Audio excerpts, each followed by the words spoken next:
सगळ्यांचं स्वागत आहे सदैव क्लासेसमध्ये. आपण धडा घेणार आहोत आज हिज फर्स्ट फ्लाइट म्हणजे त्याचं पहिलं उडान किंवा उड्डाण. ओके, पहिलं उड्डाण म्हणूया आपण त्याला. तर कोण आहे तो? तर सीगल नावाच्या पक्ष्याबद्दल आपल्याला या ठिकाणी शिकायचं आहे. बघा, आता young seagull was alone on his ledge. तो एका ठिकाणी त्या ठिकाणी बसला होता. लेज म्हणजे काय? तर एक कोपरा म्हणूया आपण त्याला, ज्या ठिकाणी तो त्या ठिकाणी बसला होता. एका म्हणतात ना नॅरो हॉरिझॉन्टल शेल्फ किंवा एक मांडणी आहे त्या ठिकाणी प्रोजेक्टिंग फ्रॉम द वॉल, म्हणजे जमिनीचा एक बाजू असं कोपरा ज्या ठिकाणी पक्षी वगैरे जाऊन बसलं सहसा. तर his two brothers and sister had already phloem away the day before. तर त्याचे जे दोन भाऊ होते आणि त्याचे दोन भाऊ आणि आपण काय म्हणूया, हा लक्ष द्यायचं सगळ्यांनी. आयुष निर्मल येतोय का? येतोय, गुड. त्याचे दोन भाऊ आणि बहीण हे ऑलरेडी त्याच्या एक दिवस आधी उडून गेलेले होते. He had been afraid to fly with them. आणि त्याला त्यांच्या बरोबर उडायला, त्याला त्यांच्याबरोबर उडायला काय झालं होतं, तर भीती वाटत होती.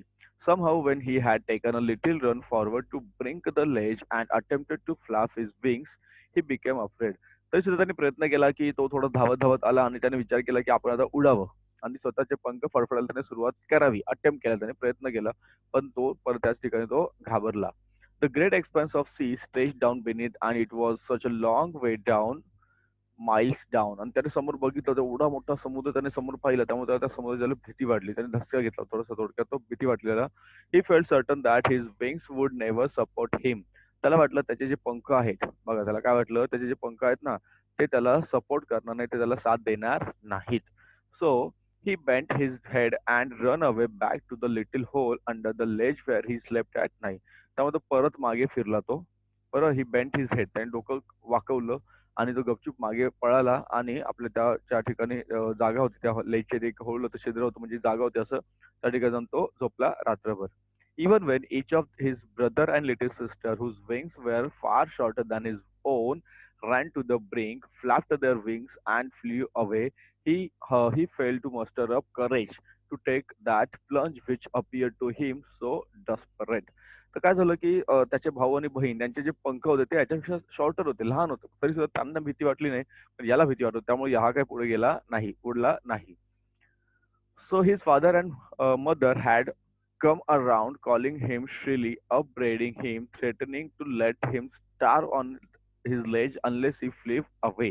तर त्याचे जे आई वडील, त्या आई आणि वडील दोघं सुद्धा त्या ठिकाणी आले. त्यांनी त्यांना बोलवलं, त्याला भीती दाखवली, त्याला सांगितलं, बाळा समजून सांगितलं, भीती पण दाखवली. परंतु तरी सुद्धा आणि त्याला सांगितलं की तू या ठिकाणी स्टाफ म्हणजे काय, तर तुला खायला काही मिळणार नाही, तू इथे उपाशी राहशील, असं सगळी भीती वगैरे दाखवली. But for the life of him he could not move. That was 24 hours ago. हे कधी झालं होतं सगळं? 24 तास आधी. Since then nobody had come near him. आणि 24 तास झाले त्यावेळेस आता त्या 24 तासामध्ये कोणी त्याच्याजवळ आलेलं नव्हतं. The day before, all day long, he had watched his parents flying about with his two brothers, his brothers and sister, perfecting them in the art of flight, teaching them how to skim. Skim म्हणजे काय? Move lightly just above the surface. बरोबर, समुद्राच्या वर थोडक्यात जाऊन त्या पाशांना पकडायचं. Skim the waves and how to dive for fish. आणि पक्ष्यांना आपलं माशांना कसं पकडायचं ते शिकवत होते. तर ते सगळं बघत होता. आई आहे, वडील आहे, भाऊ आहे, बहीण आहे, ते सर्व उडत होते, शिकत होते. आई वडील त्यांना शिकवत होते सर्व गोष्टी. He had in fact seen his older brother catch his first herring. Herring काय? तर मासा आहे, लक्षात घ्या. हेरिंग काय आहे? मासा. A soft finned sea fish, समुद्रातील मासा herring. And devour it. Devour म्हणजे काय? खाऊन घेणे, पटकन खाऊन घेणे. इट अप हरिंग हंग्रीली, पटकन खाऊन घेणे. जेव्हा भूक लागते तेव्हा आपण कसं खातो, बका बका तसं.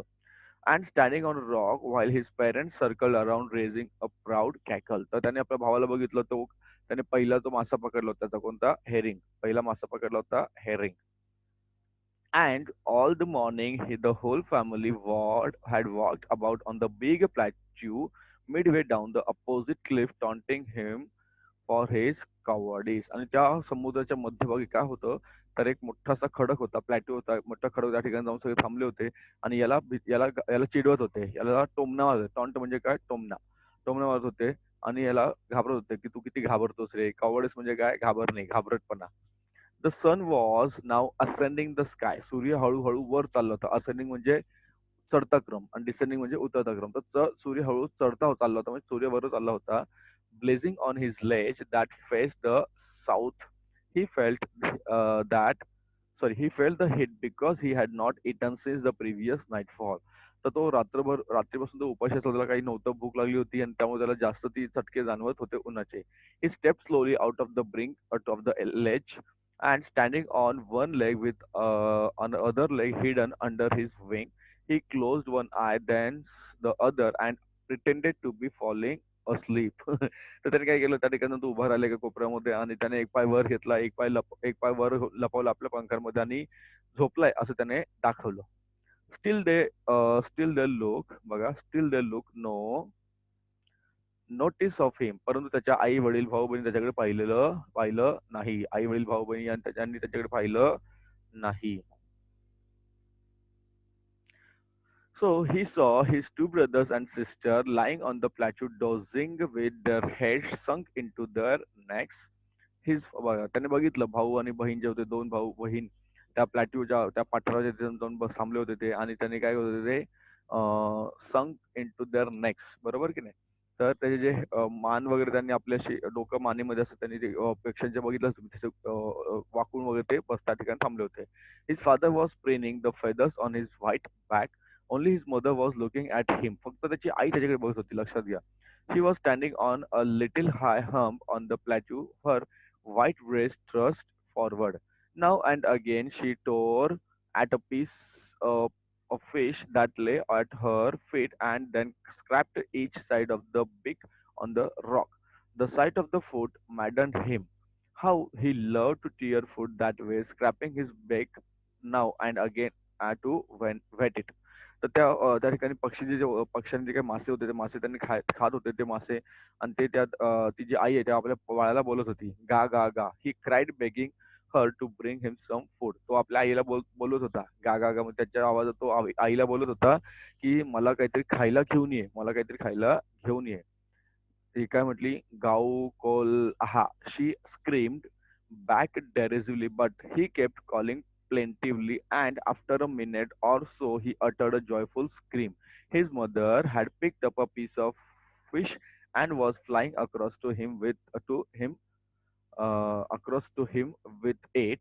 He leaned out eagerly, flapping the rock with his feet, trying to get nearer to her as she flew across. But when she was just opposite to him, she halted, her wings motionless, the piece of fish in her beak almost within reach of his beak.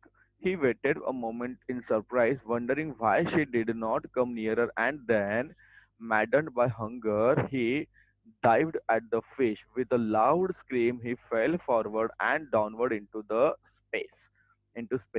Then a monstrous terror seized him, and his heart stood still. He could hear nothing, but it only lasted a minute. So मला वाचतो मी सांगतो तुम्हाला. And the next moment he felt his wings spread outwards. तर काय झालं, त्याची आई त्या ठिकाणी जवळ आली होती. तिने त्याला ते मासे दिले. मासे देणार, परंतु मासा तिने हळूच खाली सोडला आणि हा त्या माशा भूक लागली म्हणून तो मासा पकडायला गेला. गेला आणि त्याने आपले पंख फडफडवले आणि तो उडायला लागला. The wind rushed against his breast feathers, then under his stomach and against his wings. He could feel the tips of his wings cutting through the air. आता तो उडायला लागला होता आणि त्याला कळलं की माझ्या पंखामुळे मी हवा सुद्धा कापून पुढे जाऊ शकतो. He was not falling headlong now. He was soaring gradually downwards and outwards. He was no longer afraid. त्याला भीती वाटत नव्हती. तो आता हळूहळू वर खाली इकडे तिकडे उड्या मारायला सुरुवात केली होती, म्हणजे उडत होता तो. He just felt a bit dizzy. Then डिझी म्हणजे काय, तर having an uncomfortable feeling of spinning around and losing one's balance. हळूहळू थोडासा डिझी होता तो सुरुवातीला. तर हळूहळू म्हणतात ना, तो आत्ताशी कुठे उडायला नीट लागला होता. Then he flapped once and he soared upward. गा गा गा गा असं तो ओरडायला लागला. त्याची आई पण ओरडायला लागली. पण त्यांना कळलं की आता हा आपला मुलगा आता उडायला लागलेला आहे. His wings making a loud noise. He answered. त्याने पंख फडफडवले. He is answered with her another scream. Then his father flew over him screaming. He saw his two brothers and sister flying around him, curveting and banking on the soaring and diving. तर सर्वजण आता ते या ठिकाणी कळलं की हा जो काही उडायचा राहिला होता, याला सुद्धा आता उडायला येत आहे. Then he completely forgot त्यानं पूर्णपणे तो विसरला that he had not always been able to fly and commended himself to dive and soar and curve and shrinkling shilly. तर तो विसरला होता की त्याला उडता येत नाही हे तो विसरला होता आणि तो इतका छान उडायला लागला होता आता की त्याला म्हणजे वाटत नव्हतं की तो उडायला त्याला भीती वाटत होती. He was near the sea. समुद्र जवळ गेला. Flying straight over it. समुद्रावरून तो उडत होता. Facing straight out over the ocean. त्या महासागरातून तो उडत होता. He saw a vast green sea beneath him. त्याने बघितलं समुद्र असा मोठा हिरवा समुद्राने पाहिला. समुद्र हिरवा नसतो. With little ridges moving over it and he turned his beak sideways and cawed amusedly. त्याला आता खूप आनंद झाला होता त्याला. His parents and his brothers and sisters had landed on the green flooring ahead of him. They were beckoning to him, calling shrilly. He dropped his legs to stand on the green sea. His legs sank into it. He screamed with fright and attempted to rise again, flapping his wings, but he was tired and weak with hunger, and so he could not rise. Exhausted by the strange exercise, his feet sank into the green sea, and then his belly touched it with, and he sank no farther.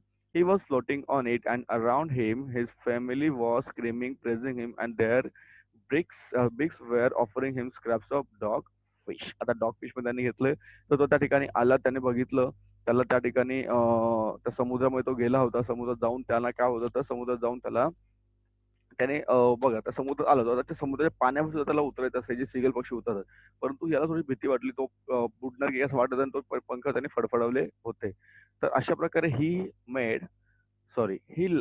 Had made his first flight त्याने पहिली flight म्हणजे त्याला पहिला उडायला म्हणजे पहिल्यांदा त्याने उडायला तो शिकलेला होता अशा प्रकारे तो त्या ठिकाणी उडायला शिकला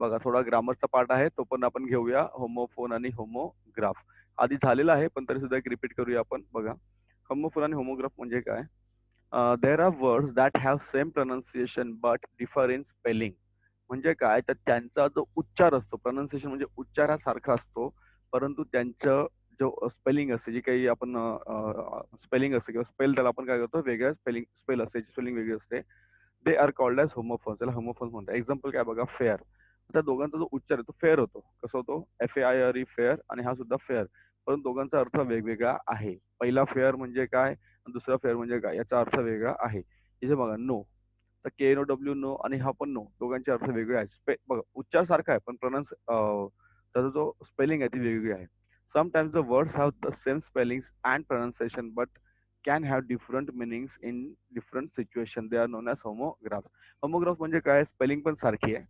प्रोनाऊन्सिएशन पण सारखं आहे परंतु त्याचा अर्थ प्रत्येक सिच्युएशनला अर्थ वेगळा आहे प्रत्येक परिस्थितीमध्ये अर्थ बदलत असतो कोणकोणते बघा तर तुम्हाला दिलेलं आहे वॉच म्हणजे ऑब्झर्व आणि वॉच म्हणजे पोर्टेबल टाइम पीस बरं वॉच म्हणजे ऑब्झर्व आणि वॉच म्हणजे पोर्टेबल टाइम पीस म्हणजे आपल्या हातात जी घड्याळ असेल ना ती घड्याळ समजलं का त्यानंतर फेअरचे 3 अर्थ दिले इथे फेअर म्हणजे काय not very good not very bad ठीक आहे कोण आहे रे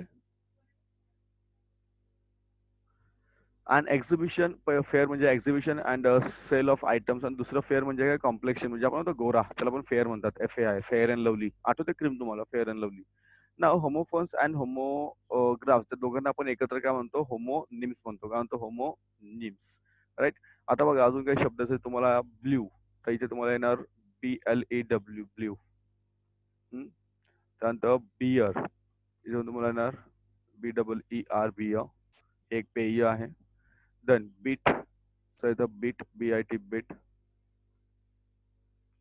टूचं पण काय येतं TOO2 आणि सनचं काय येतं सन SEN सन बरोबर की नाही